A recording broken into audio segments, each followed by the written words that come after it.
तुम्हाला पण निसर्गाचे असे आनंद घ्यायचा आहे का? थंडगार असे धबधबे, धुकं, तर त्याच्यासाठी जायचं फिरायला नाशिक ते वणी. आज मी नाशिकला चालले आहे वणीला. तशी तर मी खूप वेळेस वणीला गेलेले आहे, पण मी आज रोपेनं जाते. मागच्या वेळेस रोपेने जायचं होतं, पण तेव्हा खूप गर्दी होती तर आम्हाला नंबर लागला नाही. आज पावसामुळे थोडीशी गर्दी कमी आहे, तर नंबर पण लागला आणि एकदम व्यवस्थित गेले. वर जाताना थोडीशी भीती वाटते, असं वाटतं की आपण उलटं वर चाललो आहे का काय.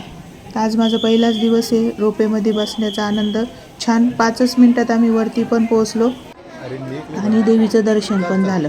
बाहेर खूप छान पाऊस पडला आहे आणि असं वाटतंय ढगच उतरले खाली, तितकं छान दृश्य आहे. जास्त पाऊस असल्यामुळे वरती डोंगर ते दिसत नाही आणि उतरतानाही तसंच एकदम 5 मिनटात खाली. तर मी पहिले पण रोपेमध्ये बसायचं आले होते, पण तेव्हा काही गर्दीमुळे बसण्याला शक्य झाले नाही. आज निवांत आहे तर आज पहिल्यांदाच बसले, तर खूप छान अनुभव आहे. तुम्ही पण नक्की बसा. असे दरवाजे आपोआप उघडतात ते स्टॉप झाल्यावर. इथून तुम्ही एक्झिट करू शकता. दोन्ही साईडला एक्झिट होतं आणि दोन्ही साईडला परत बसतं. तर असं आमचं वणीचं दर्शन झालं छान आणि आम्ही आता रिटर्न परत निघलो आहे. तर इथं तुम्ही बघा किती छान असं पावसाचं वातावरण आहे आणि रोड पण इतका हिरवं हिरवं झालेलं आहे. सगळीकडं धुकं ते दिसतंय. असा अनुभव जर तुम्हाला आवडत असला तर तुम्ही नक्की वणीला जाऊ शकतात.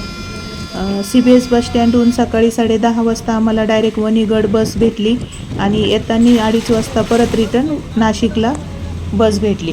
तर तुम्हाला जायचं असलं तर तुम्ही नाशिकवरून CBS बस स्टँडवरून नक्की जा.